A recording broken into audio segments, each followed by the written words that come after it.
امت کو ٹکڑوں میں ہم نے بانٹا ہے۔ استاد ابراہیم ذوق نے کہا تھا، ہفتادو دو فریق حسد کے عدد سے ہیں، اپنا یہ طریق کے باہر عدد سے ہیں۔ حسد کے عدد نکالو تو 72 بنتے ہیں۔ تو کہا کہ یہ حسد کا نتیجہ ہے کہ امت فرقہ فرقہ ہو گئی اور ٹکڑوں میں بٹ گئی۔ مجھے بتاؤ، جس نے امت جوڑی تھی اس کے قلب اطہر پہ کیا گزرتی ہوگی؟ گھر میں دو بیٹے آپس میں بولتے نہ ہوں تو باپ کے حلق سے نیچے لقمہ نہیں اترتا۔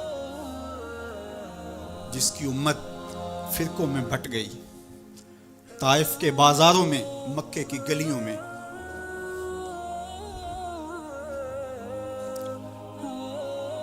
اور کہاں کہاں میرے حضور نے اس امت کے لیے دکھ جھیلے، تکلیفیں سہی، تو یہ امت ٹکڑوں میں بٹ گئی۔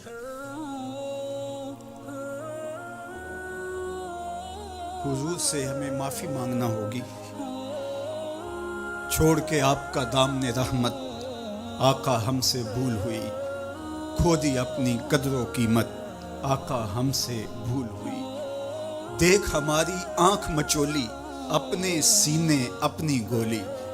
بھول گئے ہم درس اخوت، آقا ہم سے بھول ہوئی۔ بن گئے سیم و زر کے بندے، تن کے اجلے من کے گندے، لٹ گئی ہم سے فقر کی دولت، آقا ہم سے بھول ہوئی۔ دنیا کے ٹھکرائے ہوئے ہیں، تیرے در پہ آئے ہوئے ہیں، کھول دے اپنا باب رحمت، آقا ہم سے بھول ہوئی۔ ہم سے غلطی ہوئی کہ ہم ٹکڑوں میں بٹ گئے، ہم گروہوں میں بٹ گئے، اور اس کا نتیجہ کیا ہے؟ آج پوری امت زخم زخم ہے، پوری امت لہو لہو ہے۔ کہا تمہاری ہوا اکھڑ جائے گی اگر تم نے حبل اللہ کو چھوڑ دیا، اللہ کی رسی کو چھوڑ دیا، تم نے رسول کے دامن کو ترک کر دیا، تم گروہی تقسیمات پہ یقین رکھنے لگے، تم نے 1.5 اینٹ کی مسجد کھڑی کر لی، تم تقسیم در تقسیم کے عمل سے گزرتے رہے، تم امت سے فرقہ، فرقوں سے جماعتیں، جماعتوں سے لابیاں، اور لڑکتے لڑکتے تم ٹکڑے ٹکڑے ہو گئے، تم کرچی کرچی ہو گئے،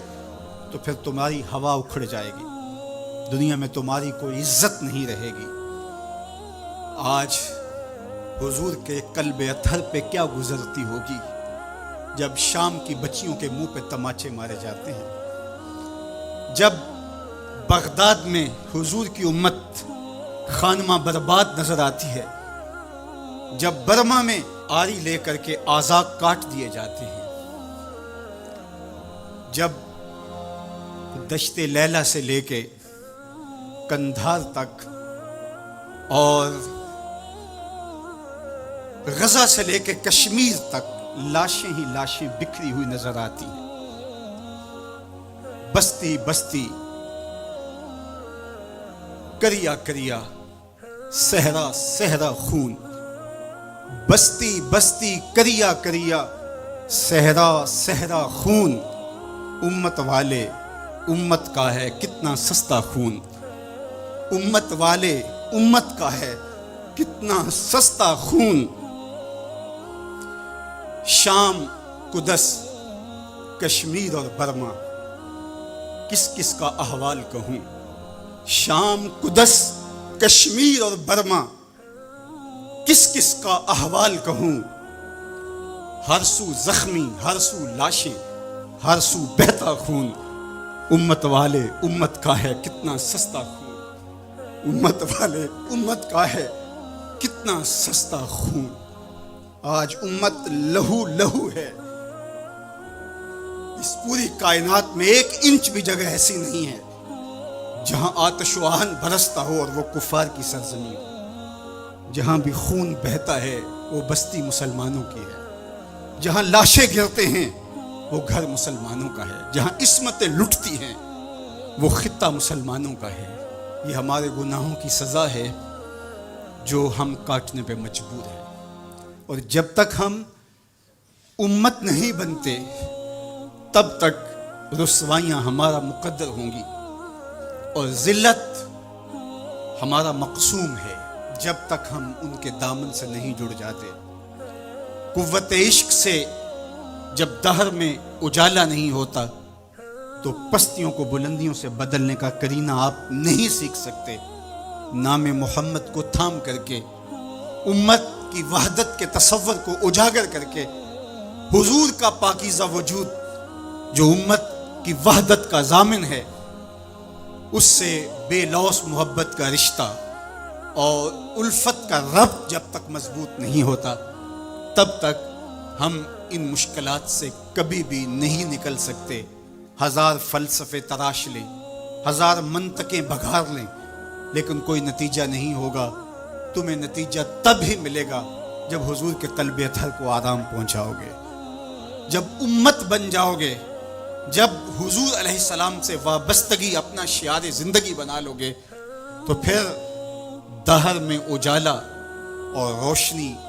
حضور علیہ السلام کے نام کے صدقے سے نصیب ہوگی، اور تقدیر کا قاضی تمہاری سزائیں معاف کر دے گا، اور پھر نتیجہ تمہارے سامنے اس صورت میں نمودار ہوگا کہ تم بحر و بر کے مالک ٹھہرو گے، اور کائنات کے اندر حضور کے ساتھ وفا کے رشتے کے نتیجے کے اندر لوح بھی تمہارے ہاتھ میں ہوگا، قلم بھی تمہارا ہی مقدر ہوگا۔ لیکن شرط یہ ہے کہ تم صحیح معنی کے اندر امت بن جاؤ۔ وَأَنْتُمُ الْأَعْلَوْنَ إِن كُنتُم مُؤْمِنِينَ، یہ میرے رب کا وعدہ ہے، اور میرے رب کے وعدے سچے ہوتے ہیں۔ کہا تم ان کے بن کے تو دیکھو، عزت کا تاج میں تمہارے سر پہ رکھوں گا۔ یہ تمہاری غلطیوں کی تمہیں سزا دی جا رہی ہیں، عزتیں تمہارے لیے ہیں، وقار تمہارے لیے ہے، لیکن شرط یہ ہے کہ تم میرے بھی بن جاؤ، میرے رسول کے بھی بن جاؤ، تو پھر عزتیں تمہارا مقدر ہوں گی اور شانیں تمہیں عطا کی جائیں گی، تمہیں عزتوں کی مسندوں پہ بٹھایا جائے گا۔ شکوے کی زبان کھلی تو لہجہ تلخ ہوا، اور اقبال بولا کہ صفائے دہر سے باطل کو مٹایا ہم نے، نوع انسانی کو غلامی سے چھڑایا ہم نے، تیرے کعبے کو جبینوں سے بسایا ہم نے، تیرے قرآن کو سینوں سے لگایا ہم نے، پھر بھی ہم سے گلہ ہے کہ وفادار نہیں، ہم وفادار نہیں، تو بھی تو دلدار نہیں۔ تو آواز آئی، صفائے دہر سے باطل کو مٹایا کس نے، نوع انسانی کو غلامی سے چھڑایا کس نے، میرے کعبے کو جبینوں سے بسایا کس نے، میرے قرآن کو سینوں سے لگایا کس نے، تھے تو آبا وہ تمہارے ہی مگر تم کیا ہو، ہاتھ پہ ہاتھ دھرے منتظر فردا ہو، ہر کوئی مست مئے ذوق تن آسانی ہے، تم مسلمان ہو یہ انداز مسلمانی ہے، حیدری فقر ہے نئے دولت عثمانی ہے،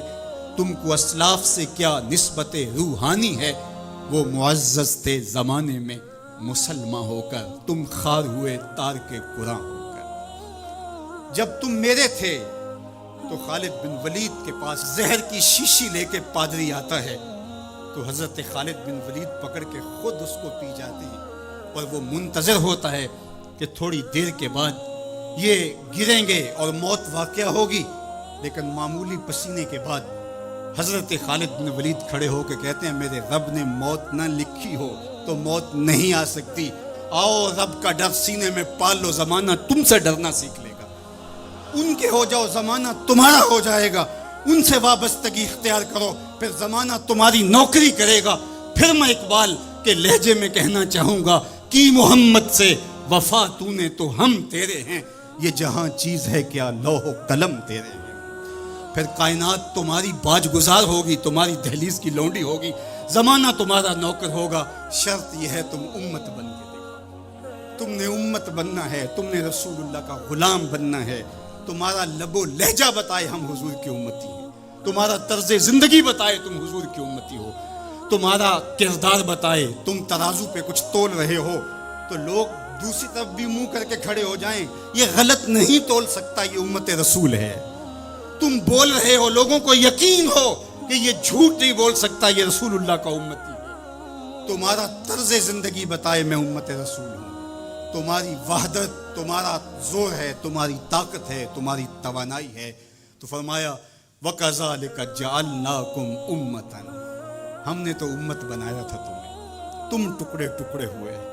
تم نے اپنے آپ کو بانٹ لیا، تم ایک دوسرے کا گریبان نوچنے لگے، تم ایک دوسرے کے جبے پھاڑنے لگے، تم ایک دوسرے کے لیے نفرتوں کے بیج بونے لگے، تمہاری زبانیں انگارے اگلنے لگی، تم چنگاریاں نکالنے لگے، تم ممبر و محراب کے تقدس کو پامال کرنے لگے، تم خواہشات کے غلام بن گئے، تم آرزوؤں کے نوکر بن گئے، تم اپنے نفس کی غلامی میں آ گئے۔ تم تو غلام تھے آمنہ کے لال کے، تم نے کب سے نفس کی غلامی اختیار کر لی، تم کب سے خواہش کے نوکر بن گئے، تم کب سے نفس کے بندے بن گئے۔ پھر تمہیں ذلیل نہ کیا جاتا تو اور تمہارا علاج کیا ہے؟ تقدیر کے قاضی کا یہ فتویٰ ہے ازل سے، ہے جرم ضعیفی کی سزا مرگ مفاجات۔ یہ تقدیر کا فیصلہ ہے۔ عبد القادر روحیلے نے جب ملک تیمور کو قید کر کے اس کی آنکھیں نوکے خنجر سے نکالی اور اس کی حرم کی بیٹی اور بہوؤں کو بہنا ناچنے پہ مجبور کیا، لیکن ایک دم نہ جانے اس کو کیا خیال آیا، اس نے سارا اسلحہ اتار کے پھینک دیا اور چارپائی پہ لیٹ کے خراٹے لینے لگا، لیکن وہ بیٹیاں برابر ناچتی رہیں۔ تو عبد القادر روحیلہ کھڑا ہوا اور اس نے کہا کہ میں ایک سپاہی ہوں اور اس حالت کے اندر اسلحہ اتار کے خراٹے لینے لگ جانا یہ ایک سپاہی کی شان کے لائق نہیں ہوتا۔ یہ میرا تکلف تھا، یہ میری بناوٹ تھی۔ مجھے خیال آ گیا کہ میں نے بہت زیادتی کی ہے اور میں یوں لیٹا۔ میرا خیال تھا کہ تیمور کی کوئی بیٹی میرے ہی خنجر سے میرا گلا چیر دے گی، لیکن اس کے باوجود تم برابر ناچتی رہی۔ حمیت نام تھا جس کا گئی تیمور کے گھر سے۔ اس نے کہا کہ اب میں حق بجانب ہوں جو میں نے آپ کے ساتھ کیا، اس لیے کہ میرے خنجر کو پڑا ہوا دیکھ کے اور مجھے خراٹے لیتے ہوئے دیکھنے کے باوجود بھی جب تم ناچ رہی ہو تو پھر میں نے غلط نہیں کیا۔ تمہارا علاج یہی تھا، جب ہماری بیٹیاں غیروں کے نرغے میں ہوں، جب ہمارے گلے چیرے جا رہے ہوں، جب شام اجڑ رہا ہو، جب برما میں آریوں کے ساتھ انسانی اعضاء کاٹے جا رہے ہوں، جب بغداد کے اندر اس امت کی شہزادیاں بھیک مانگنے پہ مجبور ہوں، تو مجھے بتاؤ اس زمانے میں بھی ہم ایک دوسرے کے گریبان نوچیں گے؟ تو پھر جو ہمارے ساتھ ہو رہا ہے یہ ہماری سزا تھی۔ ہمیں امت بنایا گیا تھا، ہم نفس کے غلام بن گئے، ہم خواہشات کے نوکر بن گئے۔